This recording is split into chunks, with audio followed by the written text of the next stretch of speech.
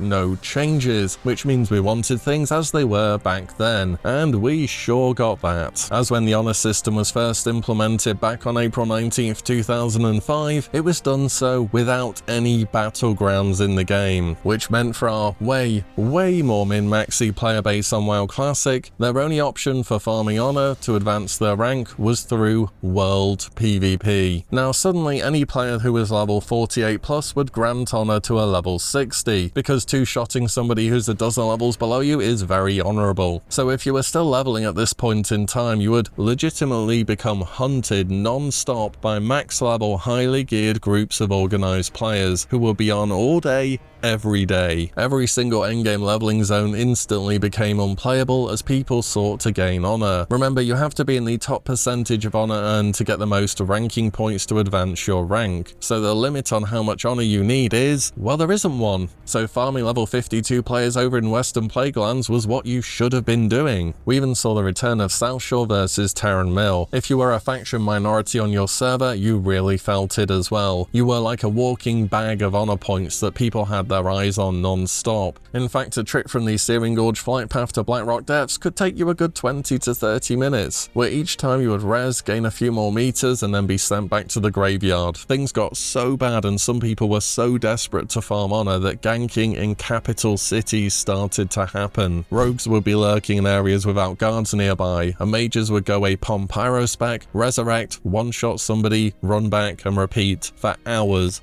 all day, every day. It was absolute peak DEGEN for classic WoW, and nothing will ever top this. Blizzard had to bring out Battlegrounds way earlier than planned to stop the world PvP farming, as several servers saw their population collapse under the non-stop farming that was taking place. And once Battlegrounds were out, things got more normal again as they became the best way to farm honor. And that's why those for me have to be 10 of the most DEGEN moments of classic WoW. We'll see if anything comes close to this on our anniversary release in 2024 and beyond. I think the opening of the gates of AQ have some potential for drama once again. And if you want to hear a bit more about any of these events, I have covered most of these topics in videos, and I'll put the links to those down in the description as well, so you can check them out in a bit more detail if you want to. But what do you think? Were you part of any of these events? And would there be anything else you would have wanted to see on this list? Let me know below. And as always, thank you all so much for watching and listening in, and I shall see you on the next one very soon.